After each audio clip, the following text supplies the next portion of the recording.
Assalamu alaikum, dear all. I hope everyone will be doing fine. Dear students and viewers, आज का हमारा topic है alignment of canals. इसमें हम पढ़ेंगे कि कैनाल्स को अलाइन कैसे किया जाता है। तो इस टॉपिक पर जाने से पहले आप लोगों को कुछ चीज़ें बताता चलूँगा, ताकि जब हम अलाइनमेंट ऑफ कैनाल पढ़ रहे होंगे वहाँ पर जो टर्म्स वगैरह यूज़ होनी है और जो स्टेटमेंट्स या कंसीडरेशंस आगे आएंगी वो आप लोगों की पहले ही क्लियर हो जाएंगी। ठीक है। तो अलाइनमेंट ऑफ कैनाल से पहले हमने ना स्ट्राटा ऑफ सॉइल चेक करना होता है कि किस रीजन में किस तरह का स्ट्राटा या फिर सॉइल अवेलेबल है, क्योंकि हमने जिस रीजन में कैनाल सिस्टम को अलाइन करना होता है उसकी इंस्पेक्शन की जाती है और उस स्ट्राटा की आप कह लें कि उसके बिहेवियर को और उसकी प्रॉपर्टीज़ को चेक किया जाता है कि आया कि वहाँ पे अगर हम अपना इरिगेशन सिस्टम वहाँ पे अलाइन करते हैं तो सॉइल कैसी बिहेव करेगी वहाँ की, और वहाँ पे हमें किस तरह के स्ट्रक्चर्स और कौन से मेथड्स यूज़ करने पड़ जाएंगे। तो ये सारी चीज़ें होती हैं जो कि कंसीडर की जाती हैं अलाइनमेंट ऑफ कैनाल से पहले। उस एरिया की टोपोग्राफी को देखा जाता है और सॉइल की जो प्रॉपर्टीज़ होती हैं उनको देखा जाता है। तो मेनली जब आप अलाइनमेंट ऑफ कैनाल्स की बात करते हैं तब हम टू टाइप्स ऑफ सॉइल्स को स्टडी करते हैं। जैसा कि यहाँ पे भी स्टार्ट हो रही है heading alluvial soil and non alluvial soil. तो हम वन बाय वन पहले देखते हैं कि अलूवियल सॉइल कौन सी होती हैं, देन नॉन अलूवियल सॉइल्स। इन दोनों को हम स्टडी करते हैं, इन दोनों की प्रॉपर्टीज़ को देखते हैं। आफ्टर डैट हम इसको समराइज़ करेंगे। उसके बाद फिर हम अलाइनमेंट ऑफ कैनाल पे जाएंगे, फिर फर्दर हम डिस्ट्रीब्यूशन सिस्टम को स्टडी करेंगे। तो जैसा कि मैंने बताया two types of soil consider की जाती हैं during the alignment of canal, एक अलूवियल सॉइल और एक नॉन अलूवियल सॉइल। तो पहले हम स्टडी करते हैं अलूवियल सॉइल्स को। तो अलूवियल सॉइल्स वो होती हैं, इसका कंसेप्ट ये है कि एक आप कंसीडर करें कि एक बहुत बड़ा दरिया है, ठीक है, जो कि ग्लेशियर्स मेल्ट हुए, वहाँ से पानी निकला थ्रू हिली रीजन, वो मूव करता हुआ प्लेन रीजन में आया, फिर प्लेन रीजन में टोपोग्राफी को यूज़ करता हुआ जो रास्ता उसे मिलता गया वहाँ से वो आगे जाता गया और अल्टीमेटली जाके वो सी में गिर गया। अब इस पूरे उसके ट्रांसपोर्टेशन के दौरान या उसकी मूवमेंट या उसके फ्लो के दौरान वो जिन जिन रीजन से गुज़रता है लाइक पहले वो हिल्स से गुज़रा, फिर वो वैली में आया, फिर वैली की फाउंडेशन क्योंकि आप कह लें कि रॉकी टाइप थी, फिर वहाँ से वो मूव करता हुआ under the force of gravity वो प्लेन एरियाज़ में जाता है, फिर प्लेन एरियाज़ में वो मूव करता under the force of gravity अपने उस चैनल को फॉलो करता हुआ आगे जाता है। तो इस पूरे प्रोसेस के दौरान वो जिस सॉइल से गुज़र रहा होता है या जिस चैनल से गुज़र रहा होता है वहाँ से कुछ आप कह लें कि बेड से ना सॉइल को या सॉइल पार्टिकल या जो भी स्ट्राटा होता है उसको वो इरोड करके अपने साथ ले जाता है। ठीक है। अब ये जो रिवर है, जब ये जाके किसी एक ऐसे पॉइंट पे कोई ऐसा एक पॉइंट आ गया कि थोड़ी देर के लिए वहाँ पे वो रुका है या कोई ऐसी सिचुएशन क्रिएट हुई है कि आगे कोई आप कह लें कि कोई आगे हर्डल आ गई थी, वो थोड़ी देर के लिए रुका है, तो वहाँ पे क्या करता है पानी थोड़ी देर के लिए स्टैग्नेट हो जाता है, रुक जाता है। वहाँ पे जो पार्टिकल्स ये अपने साथ लेके जा रहा होता है वो वहाँ पे सेटल डाउन हो जाते हैं और सेटल डाउन होने के बाद वहाँ पे एक न्यू टाइप ऑफ सॉइल वहाँ पे क्रिएट हो जाती है। तो इस पूरे प्रोसेस में जहाँ पे ट्रांसपोर्टेशन और डेपोजिशन ऑफ सिल्ट हुई है through the agency of water, इनसे जो सॉइल्स बनती होती हैं इनको हम कहते होते हैं अलूवियल सॉइल्स। तो अगर हम इसको डिफाइन करें, the soil which is form, ठीक है, by transportation and deposition of silt through the agency of water over a course of time is called alluvial soil. अब ये जो अलूवियल सॉइल्स होती हैं ये कॉन्टिन्यू हमने देख लिया कि कॉन्टिन्यूस डेपोजिशन ऑफ सिल्ट के बाद फॉर्म होती हैं, तो इसलिए हम कह सकते हैं कि इनसे जो एरिया बनता होता है वो इवन एरिया होता है और उसका जो आप कह लें बिहेवियर होता है वो इस तरह होता है कि वो पानी को एब्जॉर्ब करता है और पानी को किसी भी चीज़ की पानी की अब्जॉर्ब करने की सलाहियत को हम परमिएबिलिटी कहते हैं। तो इस तरह के एरियाज़ इवन होते हैं और परमिएबल होते हैं। दूसरी चीज़ इनके ऑलमोस्ट जो स्लोप्स होते हैं वो प्लेन होते हैं या फ्लैट स्लोप होता है, इनकी जो सरफेस स्लोप होता है वो फ्लैट होता है, तो इसलिए हम ये भी कह सकते हैं कि ये प्लेन एरियाज होते हैं और यहाँ पे हार्ड फाउंडेशंस अवेलेबल नहीं होती। अब जैसा कि मैंने अभी आपको बताया कि रिवर आया प्लेन एरियाज में और उसके बाद वो अपनी टोपोग्राफी को या जो रूट उसे मिलता गया उस रूट को फॉलो करता हुआ आगे की तरफ मूव कर रहा है। तो इस तरह की अगर सॉइल्स हों ठीक है, अलूवियल सॉइल्स जो कि डेपोजिशन ऑफ सिल्ट की वजह से क्रिएट हुई होती हैं, ऐसी ऐसे एरियाज में जो रिवर गुजर रहा होता है वो अपना रूट या आप कह लें कि उसकी tendency of changing its route वहाँ पे ज़्यादा होती है। ठीक है, तो इसलिए हमें वहाँ पे स्पेशल स्ट्रक्चर्स बनानी पड़ जाती हैं।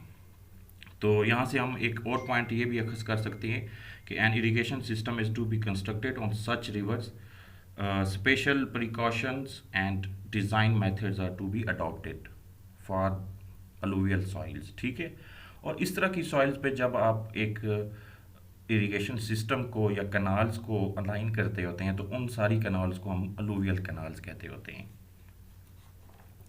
देन हम आते हैं नॉन अलूवियल कनाल्स पे। नॉन अलूवियल कनाल्स के बारे में हम ये कह सकते हैं कि एक माउंटेनियस रीजन है। ठीक है, तो वहाँ पे भी जैसे मैंने स्टार्ट में आपको एग्जांपल दी थी कि ग्लेशियर्स मेल्ट हुए, वहाँ से पानी की एक स्ट्रीम बनी, वहाँ से फिर आगे वो फ्लैट एरिया पे चला गया। तो जब वो थ्रू हिली रीजन मूव कर रहा होता है तो वहाँ से वो रॉकी मटेरियल को भी अपने साथ ले जाता है। तो उस तरह का मटेरियल को जब सेटल डाउन आगे हो जाता है तो वहाँ से एक रॉकी फाउंडेशन बनती होती है जो कि as compare to alluvial soil उनकी फाउंडेशन काफ़ी ज़्यादा हार्ड होती है। तो उस तरह की जो सॉइल्स होती हैं उनको हम नॉन अलूवियल सॉइल्स कहते होते हैं। और उस फाउंडेशन के ऊपर या उस स्ट्राटा या उस type of soil non alluvial soil पे जो कनाल्स अलाइन की जाती हैं उनको हम नॉन अलूवियल कनाल्स कहते होते हैं। तो ये मेजर डिफरेंस था अलूवियल सॉइल और नॉन अलूवियल सॉइल्स के बीच में। ठीक है, आई होप कि आप लोगों को इसका कंसेप्ट क्लियर हो गया होगा। अगर आपने मज़ीद पढ़ना है इसके बारे में तो संतोष कुमार गर्ग की बुक का चैप्टर नंबर 3 आर्टिकल 3.1 आप पढ़ेंगे तो वहाँ से आप लोगों को डिटेल में इसकी सारी जो डिफरेंसेस हैं वो पता चल जाएंगे। अब हम आते हैं अलाइनमेंट ऑफ कैनाल जो कि आज का हमारा मेन टॉपिक है। इसके बाद फिर हम कैनाल डिस्ट्रीब्यूशन सिस्टम को भी स्टडी करेंगे। तो अलाइनमेंट ऑफ कैनाल पर जाने से पहले हमें तो पहले कैनाल के बारे में पता होना चाहिए कि कैनाल क्या होती है। कैनाल एक कोई भी आप कह लें आर्टिफिशियल चैनल होता है जो कि हम खुद बनाते हैं और ज़्यादातर इसे ट्रेपोजाइट रखा जाता है क्योंकि उसमें उसकी एफिशिएंसी बहुत ज़्यादा होती है, जो कि पानी को मूव करता है from a particular structure to the fields. ठीक है, तो ये पानी को ट्रांसपोर्ट करता है, या आप इन अदर वर्ड्स कह लें कि ये फील्ड या जो कल्टीवेटर्स होते हैं उनकी फील्ड्स को पानी सप्लाई करती होती है। ये एक आर्टिफिशियल चैनल होता है। तो इसकी जो अगर हम सिंपल सी डेफिनेशन करें तो canal is an artificial channel generally of trapezoidal in shape constructed on the ground to carry water to the fields। अब ये कहाँ से, या रिवर्स या रेजरवायर से स्टार्ट होती हैं। ये हम जब आगे जाएंगे तो उसमें हम देखेंगे कि किस तरह हमने कैनाल को स्टार्ट करना होता है अलाइन जब हम डिस्ट्रीब्यूशन सिस्टम पढ़ रहे होंगे। अब इस अलाइनमेंट के कुछ आप कह लें कि कंसीडरेशंस होती हैं या कुछ फैक्टर्स होते हैं जो हमने माइंड में रखने होते हैं, वो भी आपने लिख लेना है, साथ ही अपने माइंड में रखना है कि उन कंसीडरेशंस की बेस पर ही अलाइनमेंट स्टार्ट की जाती है। फिर फर्दर टाइप्स ऑफ अलाइनमेंट जो ये नीचे लिखी हुई हैं ये हम वन बाय वन स्टडी करते हैं। अब जनरल कंसीडरेशंस ये है कि जब आप एक कैनाल को अलाइन कर रहे होते हैं तो सबसे पहला फैक्टर जो देखा जाता है वो ये कि उसमें कर्व्स ज़्यादा ना आए। ठीक है, कर्व्स शुड बी प्रोवाइडेड। क्यों? क्योंकि अगर कर्व्स आपने प्रोवाइड कर दिए हैं ज़्यादा तो एक तो वो डिस्टर्बेंस क्रिएट करती हैं फ्लो में, दूसरा फिर आपके जो वो कर्व्स होती हैं उनके आप कह लें कि इनर जो साइड्स होती हैं या फिर आउटर साइड्स होती हैं जो उनके बैंड्स होते हैं वहाँ पे सिल्टिंग और स्कॉरिंग होती है। तो ये एक बहुत बड़ा फिनोमिना है जो कि फिर बाद में स्टॉपेज ऑफ, आप कह लें कनाल का भी बाइस बन सकता है, या आप कह लें कि आपकी कनाल को डैमेज कर सकती हैं ये चीज़ें। इसकी एक फिगर मैं आपको दिखाता चलूँ। अगर आप ये वाली फिगर देखेंगे तो ज़्यादा अच्छे से क्लियर हो जाएगा।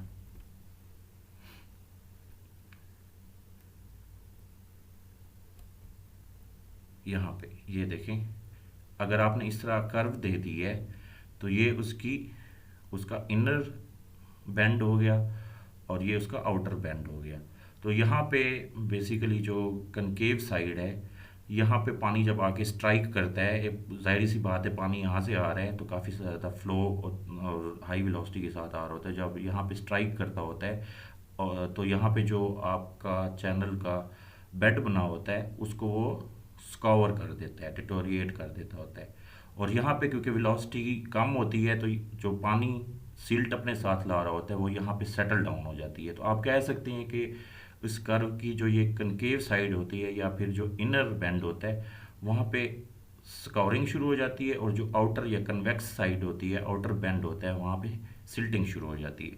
तो अगर सिल्टिंग होती जाए तो ये वाली कर्व इस तरह आगे बढ़ते बढ़ते बढ़ते तो एक टाइम ऐसा आता है कि ये कर्व यहाँ तक पहुँच जाती है और ब्लॉकेज हो जाती है।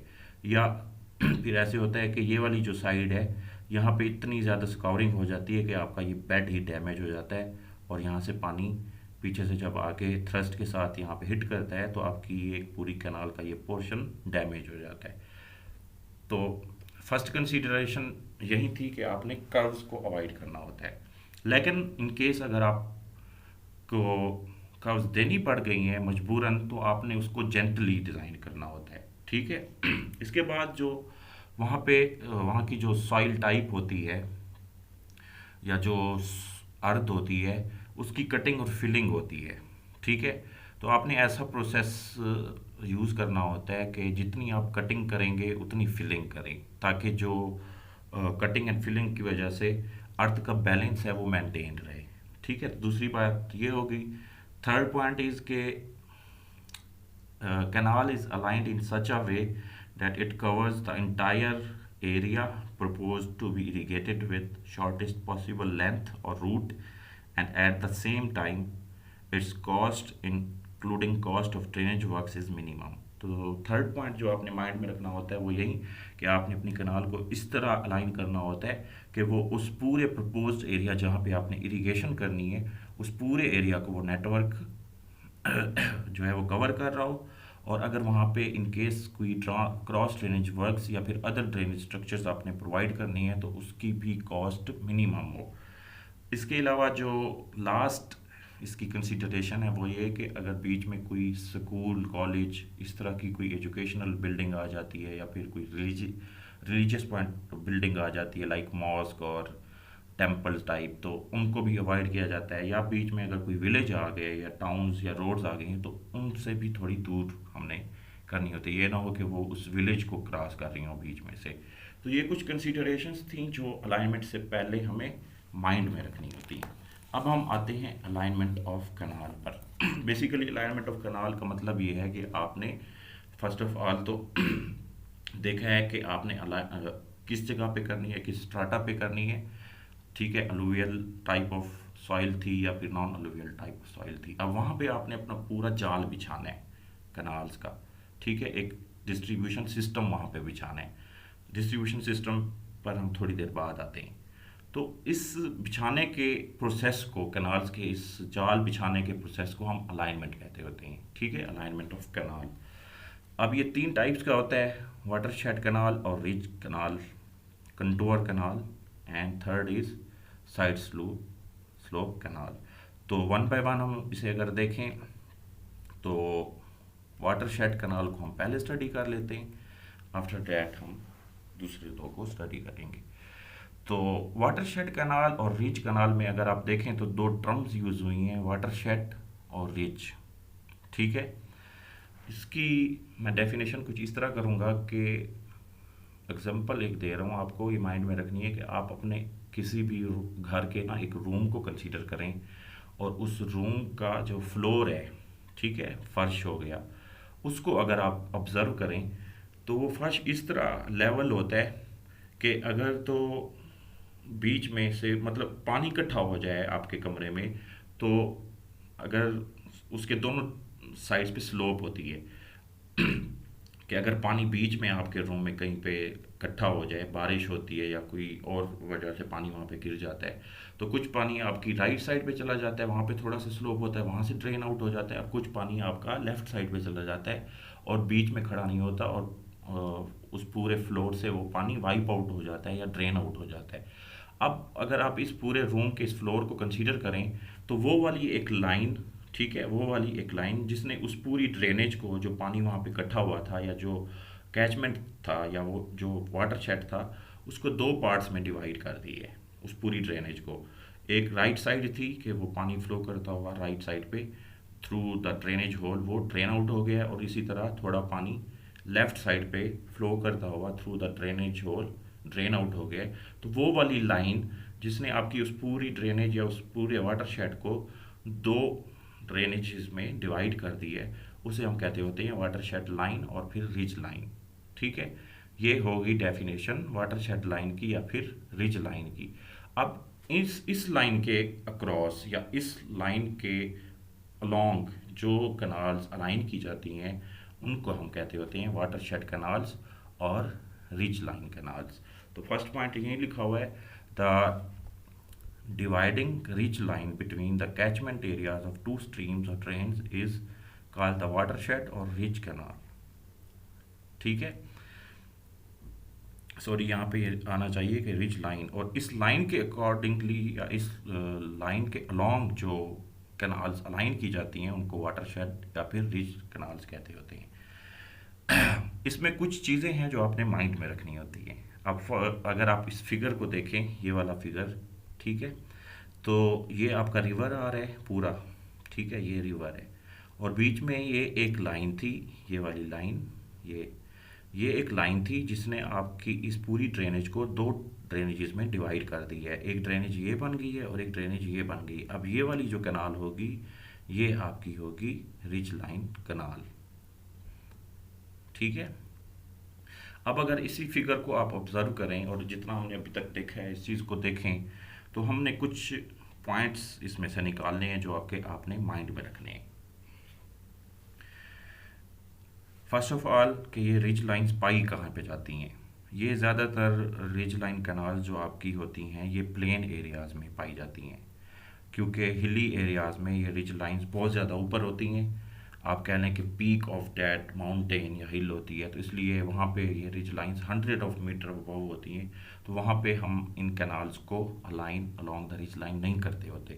तो इनको फर्स्ट पॉइंट जो आपने माइंड में रखना है कि रिज लाइन कैनाल्स कहाँ पे प्रोवाइड की जाती हैं, तो वो आंसर है प्लेन एरियाज़ में, क्योंकि प्लेन एरियाज़ में आपकी रिज लाइन काफ़ी नीचे होती है और आप लोगों के लिए आसानी होती है वहाँ पे एक कनाल को अलाइन करना।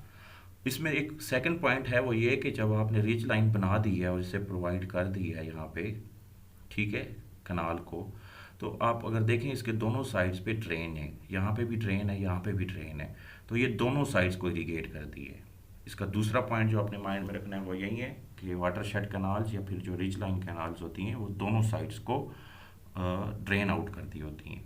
थर्ड पॉइंट इज़, क्योंकि इस साइड पे भी ड्रेन है, इस साइड पे भी ड्रेन है और दोनों ड्रेन्स पैरेलल चल रही हैं इसके, तो कोई भी पॉइंट ऐसा नहीं आएगा कि एक थर्ड ड्रेन आके इसको क्रॉस करे एट एनी एंगल। तो हम ये भी कह सकते होते हैं कि क्रॉस ड्रेनेज वर्क्स यहाँ पे अवॉइड किए जाते हैं या उनकी ज़रूरत नहीं होती प्रोवाइड करने के लिए रिज लाइन कैनाल्स में। तो तीन मेन पॉइंट्स, एक तो हमने देख लिया इसकी डेफिनेशन, और फिर तीन मेन पॉइंट्स हमने यहाँ से पॉइंट आउट किए हैं। फर्स्ट पॉइंट इज़ के प्लेन एरियाज़ में ये अलाइन की जाती हैं, इनकी जो अलाइनमेंट होती है। सेकंड पॉइंट ये कि ये दोनों साइड्स को इरिगेट करती हैं। थर्ड पॉइंट, इसमें क्रॉस ड्रेनेज वर्क्स की ज़रूरत नहीं पड़ती।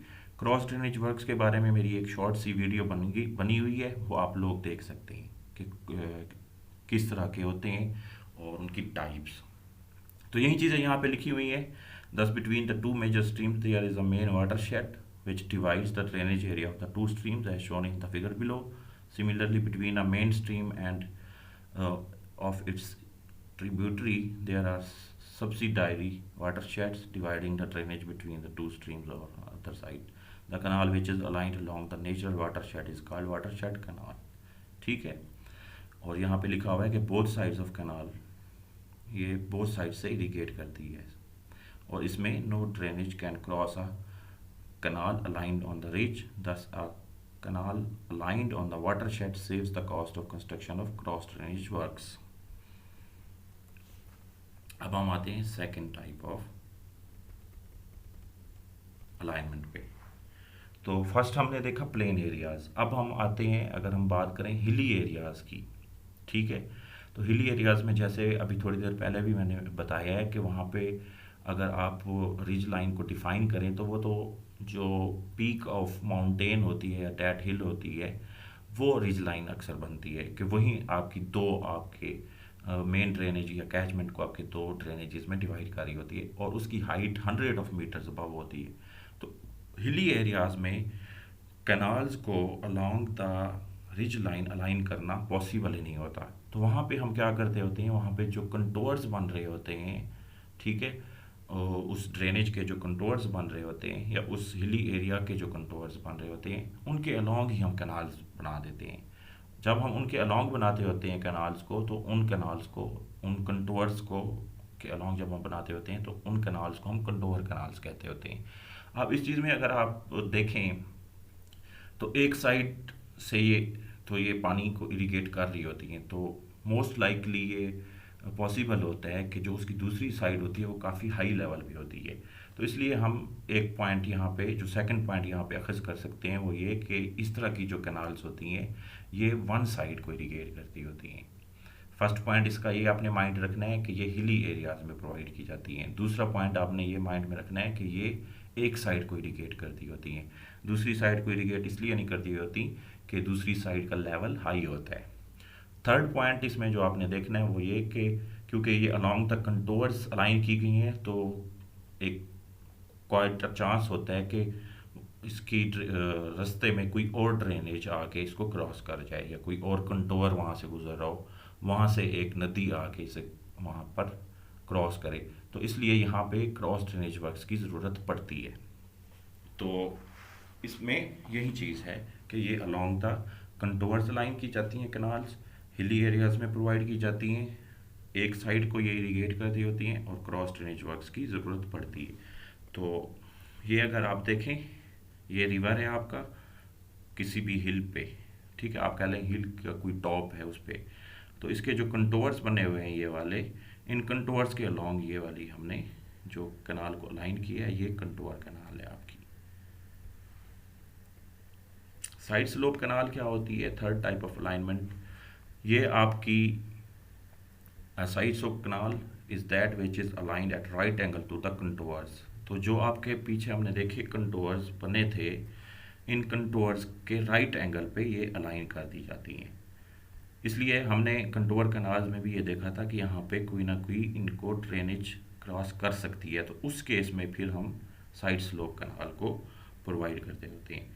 लेकिन अगर आप साइड स्लोप कनाल का एक और फंक्शन देखें, अब ये क्योंकि at right angle to the contours की जाती है, तो यहाँ पे आप ये भी कह सकते हैं कि कोई एक ऑप्शन दूसरा नहीं होता ड्रेनेज के लिए कि वो इसे क्रॉस करे, क्योंकि ये ऑलरेडी एक ड्रेनेज थी जो कि कंटोर कनाल को क्रॉस कर रही थी। तो इसलिए हम ये भी कह सकते हैं कि साइड स्लोप कनाल्स में भी फिर ड्रेनेज क्रॉस ड्रेनेज वर्क देने की ज़रूरत नहीं पड़ती। और ये फिर क्योंकि एक ड्रेनेज टाइप ही होती है तो इसका ज़्यादातर फंक्शन जो होता है वो वाटर शेड कनाल की तरह होता है, तो ये भी दोनों साइड्स को इरिगेट करती होती है। तो ये बेसिकली 3 टाइप्स ऑफ अलाइनमेंट्स थी, ठीक है, along the water shed plain areas में, along the contours hilly areas में, और एक साइड स्लोप कैनाल जो कि कंटोर कैनाल पे राइट एंगल पे हमने प्रोवाइड कर दी थी। तो ये 3 टाइप्स की अलाइनमेंट है। ये आप लोगों ने संतोष कुमार गर्ग की बुक का चैप्टर 3 आर्टिकल 3.1 से 3.4 तक पढ़ना है, 3.3 तक सॉरी, ये पढ़ना है, तो आप लोगों को सारी चीज़ें क्लियर हो जाएंगी। अब हम आते हैं नेक्स्ट, हमारा जो कैनाल डिस्ट्रीब्यूशन सिस्टम है उसको हम स्टडी करते हैं। तो कैनाल डिस्ट्रीब्यूशन सिस्टम पर जाने से पहले 1-2 बातें आप लोगों को बता दूं, वो अपने माइंड में रखनी है। बेसिकली इरिगेशन सिस्टम की ना, जो एक डिस्ट्रीब्यूशन सिस्टम होता है उसकी 2 टाइप्स होती हैं, एक डायरेक्ट होता है और एक स्टोरेज होता है। डायरेक्ट में ये होता है कि पानी जो रिवर से आ रहा होता है उसके आगे एक वेयर या बैराज बना दिया जाता है, फिर उस वेयर या बैराज में से कैनाल्स निकलती हैं। और ये ज़्यादातर प्लेन एरियाज़ में दिया जाता है, क्योंकि प्लेन एरियाज़ की टोपोग्राफी ऐसी होती है कि पानी वहाँ से पीछे से आ रहा होता है और वहाँ पे आगे हमने एक वेयर या फिर बैराज बना देना होता है। और उसका पर्पज़ ये होता है कि वो पानी के वाटर को रेज करते हैं, फिर डाइवर्ट कर देते हैं कनाल के अंदर। तो प्लेन एरियाज एक टाइप ट्रैक्ट इरिगेशन होगी प्लेन एरियाज में, और by the means of weir और बैराज।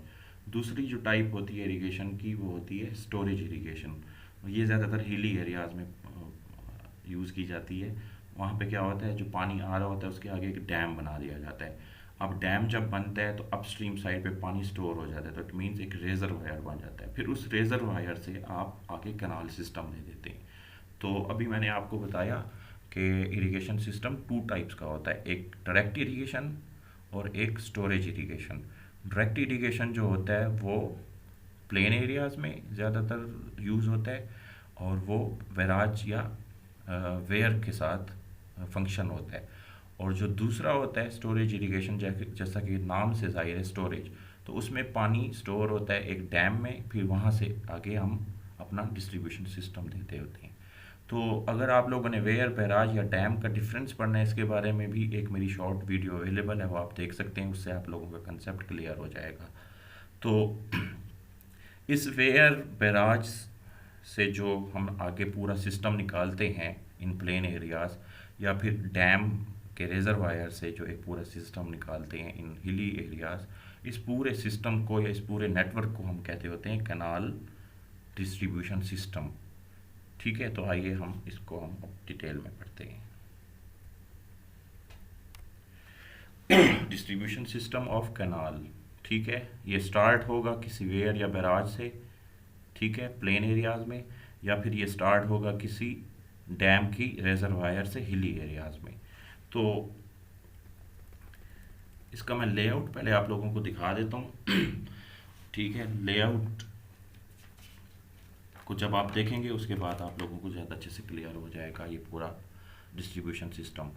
तो हम अभी बात कर रहे हैं किसी एक प्लेन एरिया की, वहाँ से ये एक रिवर जा रहा था, ठीक है, ये उसका कोर्स था। तो वहाँ पे हमने बीच में एक ऑब्स्ट्रक्शन क्रिएट कर दी है, ठीक है।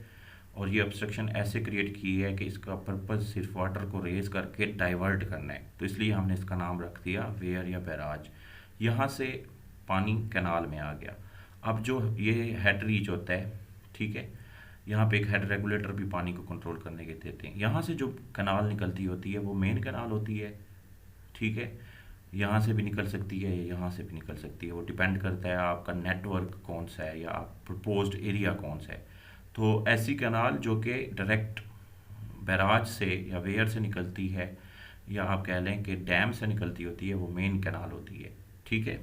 और मेन कैनाल के का हम ये कह सकते हैं कि ये इरिगेशन के लिए यूज़ नहीं होती, इसका काम सिर्फ और सिर्फ सप्लाई होता है, कि इसने पानी यहाँ से लेना होता है वेयर या बैराज से, और आगे ब्रांच कैनाल को इसने प्रोवाइड करना होता है।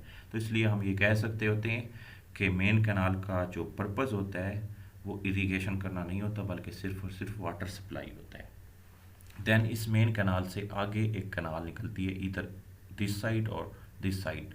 फिर वो हमारी डिपेंड करता है टोपोग्राफी पे, कि जहाँ से आपका ग्रेविटेशनल फ्लो बना रहा है उस साइड पे आप लाइन कर देते हैं। तो मेन कैनाल से अगली जो कैनाल निकलती होती है तो वो ब्रांच कैनाल होती है। ब्रांच कैनाल क्या होती है, मेन कैनाल से पानी को पकड़ के आगे माइनर्स में प्रोवाइड कर देती है, ठीक है। माइनर्स फिर दो टाइप्स के होते हैं, डिस्ट्रीब्यूटरीज होती हैं।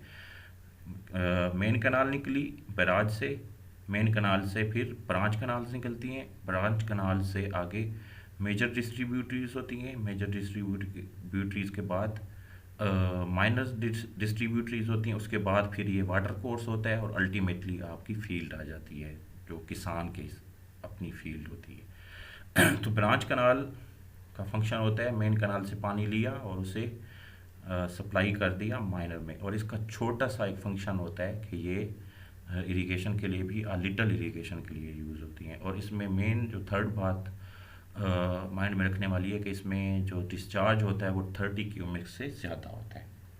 देन हमारे पास आती हैं डिस्ट्रीब्यूटरीज, डिस्ट्रीब्यूटरीज भी कहते होते हैं ये वाली चीज़, या इसे मेजर डिस्ट्रीब्यूटरीज और इनको माइनर डिस्ट्रीब्यूटरीज, लेकिन ओवरऑल इसे डिस्ट्रीब्यूटरी कहते होते हैं और इसे माइनर कहते होते हैं। तो डिस्ट्रीब्यूटरी क्या होती है? smaller channels which take off from the branch canal and distribute their supply through outlet into the miners or water course। अब इनका वही फंक्शन है कि ये पानी यहाँ से ब्रांच कनाल से लेंगे और फिर ये डिस्ट्रीब्यूट उसे कर देते हैं या तो माइनर्स में, लेकिन कभी कभार हमें माइनर्स की ज़रूरत नहीं पड़ती तो ये डायरेक्ट पानी को सप्लाई कर देते हैं वाटर कोर्स में। अगर तो ये वाला जो डिस्टेंस है, ये वाला डिस्टेंस मतलब डिस्ट्रीब्यूटरी से वाटर कोर्स वाला डिस्टेंस 3 किलोमीटर से कम हो, ठीक है, तो तब हमें ये माइनर्स देने की ज़रूरत नहीं पड़ती। तब ये जो डिस्ट्रीब्यूटरीज होती हैं ये डायरेक्ट पानी वाटर कोर्स को प्रोवाइड कर देती हैं। लेकिन इन केस अगर आपका ये वाला डिस्टेंस 3 किलोमीटर से ज़्यादा हो जाए तब हमें माइनर्स देने पड़ते हैं। तो डिस्ट्रीब्यूटरी का फंक्शन हमने देख लिया, और इसमें जो सेकंड बात माइंड में रखने वाली है कि इसमें डिस्चार्ज लेस देन 30 क्यूबिक्स होता है। और माइनर डिस्ट्रीब्यूटरी वही है कि इन केस अगर आपका डिस्ट्रीब्यूटरी से वाटर कोर्स, ठीक है, इसका डिस्टेंस 3 किलोमीटर से ज़्यादा है तो ये प्रोवाइड कर दिए जाते हैं। और दूसरी बात जो इसमें माइंड में रखनी होती है और इसका जो फंक्शन होता है वो ये कि ये पानी डिस्ट्रीब्यूटरी से लेके वाटर कोर्स तक सप्लाई करते हैं, और यहाँ पे जो डिस्चार्ज होता है वो लेस देन 2.5 क्यूबिक्स होता है। देन हमारा लास्ट जो आप कह लें नेटवर्क आता है वो वाटर कोर्स होता है। तो आप ये भी माइंड में रख सकते हैं कि डिस्ट्रीब्यूशन सिस्टम का जो लास्ट नेटवर्क होता है वो वाटर कोर्स होता है। ये फील्ड चैनल्स होते हैं, ये गवर्नमेंट के पास नहीं आते, माइनर्स तक गवर्नमेंट के अंडर होते हैं। ये जो वाटर कोर्स होते हैं ये जो कल्टीवेटर्स होते हैं उनकी प्रॉपर्टी होती है। तो पानी माइनर से फिर वाटर कोर्स में आता है, ये जो छोटी छोटी कस्सियाँ बनी होती हैं थ्रू एन आउटलेट, फिर ये फील्ड में चला जाता है। तो ये पूरा सिस्टम, ये पूरा नेटवर्क जो एक बैराज से निकला है या फिर एक डैम से निकलता है, इस पूरे हम सिस्टम को या इस पूरे नेटवर्क को या इस पूरे जाल को जो कि कैनाल्स का है, इसे हम कैनाल डिस्ट्रीब्यूशन सिस्टम कहते होते हैं। तो इस लेक्चर में हमने जो चीज़ें पढ़ी हैं उनको मैं समराइज़ कर देता हूँ। सबसे पहले हमने टाइप्स ऑफ सॉइल्स पढ़ी, अलूवियल सॉइल्स और नॉन अलूवियल सॉइल्स, फिर अलूवियल कैनाल्स और नॉन अलूवियल कैनाल्स। उसके बाद हम आए अलाइनमेंट ऑफ कैनाल, उसकी कुछ कंसीडरेशंस पढ़ी कि क्या क्या चीज़ें होती हैं जो हमने माइंड में रखनी होती हैं। दैन हम अलाइनमेंट की 3 टाइप्स पे आए, वाटर शेड, ठीक है, canals, contour canals and then side slope canal. फिर हम कैनाल डिस्ट्रीब्यूशन सिस्टम पर आए, लेकिन कैनाल डिस्ट्रीब्यूशन सिस्टम पर आने से पहले हमने टाइप्स ऑफ इरिगेशन पढ़ी, 2 तरह की, डायरेक्ट इरिगेशन और स्टोरेज इरिगेशन। उसके बाद फिर हमने इस पूरे नेटवर्क को स्टडी किए। तो ये आज का इस लेक्चर का पूरा समरी थी। अगर आपने मज़ीद पढ़ना है तो दोबारा मैं बता देता हूँ, संतोष कुमार गर्ग की बुक का चैप्टर नंबर 3 वो आप पढ़ेंगे, और ये जो डिस्ट्रीब्यूशन सिस्टम है ये आपको चैप्टर नंबर 3 में भी मिल जाएगा, आर्टिकल 3.4, और ये चैप्टर नंबर 2 में भी एक्सप्लेन्ड है, वहाँ से आप पढ़ लेंगे। तो आई होप ये सारी चीज़ें आप लोगों को क्लियर हो गई होंगी। ये चीज़ें ऐसी हैं जो अक्सर टेस्ट में आती हैं, like the canals which are aligned in the plain areas are called, तो वो रिज लाइन ही होंगी, और जो हिली एरियाज़ में ज़्यादा अलाइन की जाती हैं वो कंटोर्स होती हैं। तो इस तरह के काफ़ी ज़्यादा MCQs भी आते हैं, इंटरव्यूज़ में क्वेश्चन भी किए जाते हैं। तो आई होप जब ये आप पूरी वीडियो देखेंगे और उन नोट्स को पढ़ेंगे तो आपके सारे कंसेप्ट क्लियर हो जाएंगे। Thank you so much.